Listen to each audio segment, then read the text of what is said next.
As I mentioned in the offering, over 800 million people in the world go hungry each day. I wanted to recognize that first this morning, and yet that is not the kind of hunger that I will be talking about. Although we indeed have families in our church who have benefited from the support of the Tulsa Food Bank, I firmly believe that most of us here in this room don't actually know what it truly feels like to be hungry, to live on millet porridge and water, or $1 to $2 a day. Many of us, however, have a distinctively different relationship with food, but I wanted us to start by recognizing first our place of privilege, even though it may vary quite differently even within our own community. So let us begin in gratitude. Food is everywhere. It's all around us in this country, from office donuts and vending machines to oversized dinnerware and gigantic portions in restaurants and at home. Our whole perspective is skewed. With plenty of easy access to high-calorie, better-than-homemade choices outside the home, it is no wonder that over 64% of Americans are obese. It often appears that most people are actually trying to get the most calories they can possibly get for their dollar. Often when it comes to food, all of our intentions are completely thrown out the window in the name of our social lives, or treating ourselves, or giving in to some unexplainable craving. Much like in the reading that Jeremy read earlier, Dr. Brian Wansink, author of a book called Mindless Eating, believes that there are two types of hunger: physical hunger and mental, emotional hunger. Physical hunger, he says, builds gradually and strikes below the neck and occurs several hours after a meal, as it should. Physical hunger goes away when we are full, and eating when we're physically hungry actually leads to satisfaction. Emotional hunger or mental hunger develops suddenly and is primarily experienced above the neck.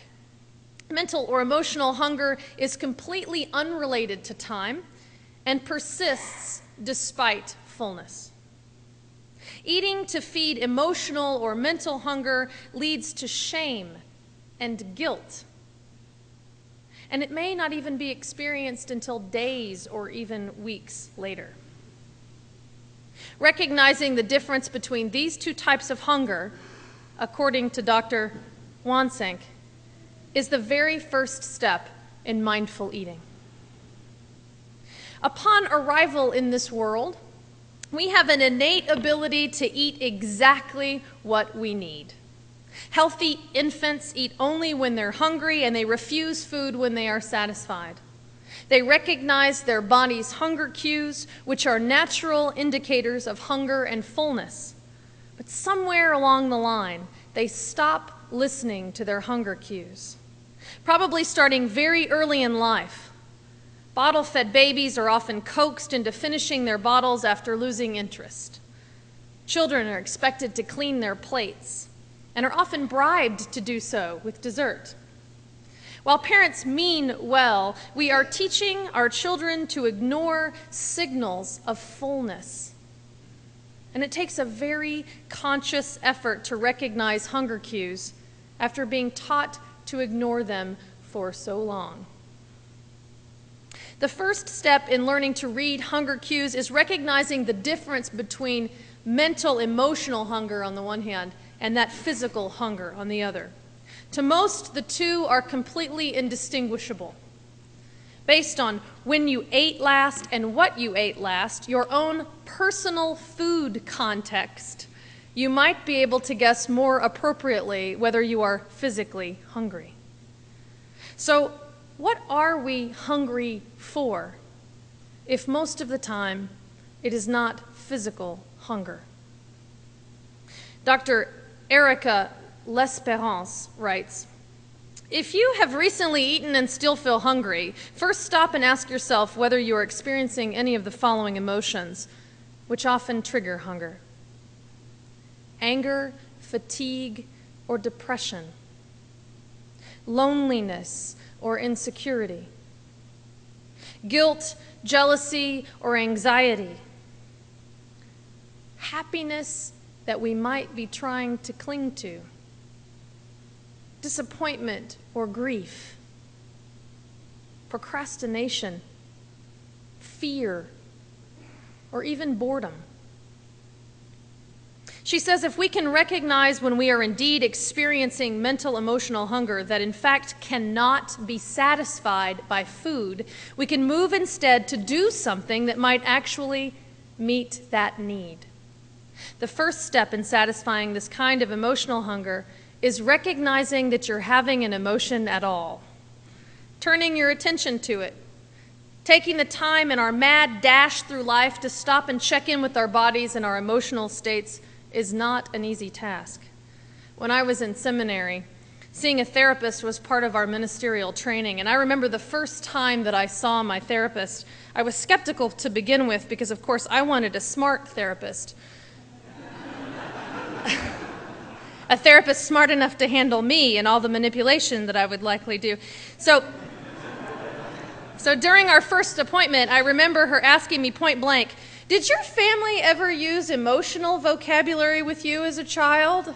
I obviously was not displaying an emotional vocabulary of my own at that time, and my immediate reaction was to laugh hysterically about how funny that seemed.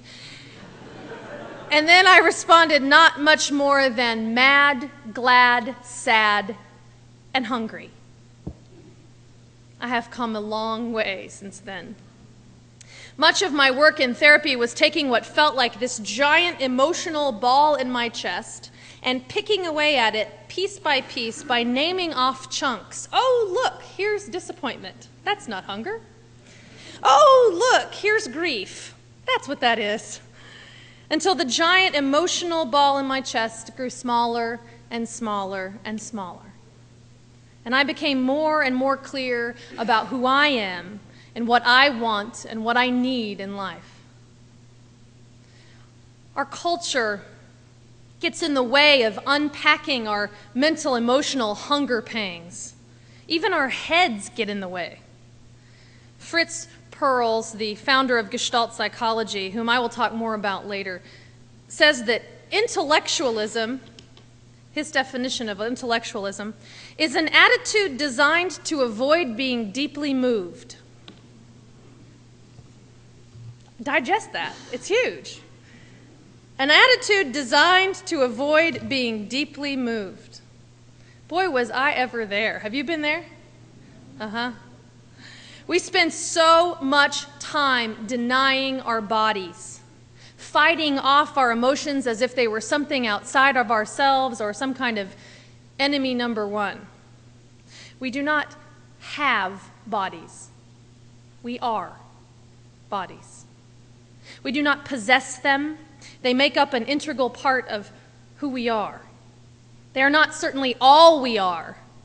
But if we are to be fully alive in this world, instead of being static or dead or detached from it, we must touch, taste, smell, and push up against this world rather than look at it from a distance. We must identify with it, be moved by it, love it or hate it, rather than just register and understand it. We have to take it in with intention and let it become part of who we are. Digest it. We are certainly spiritual beings, as well as emotional and intellectual ones. Now, I understand spiritual hunger to be the undercurrent of all of these emotional and intellectual cravings that we've been talking about.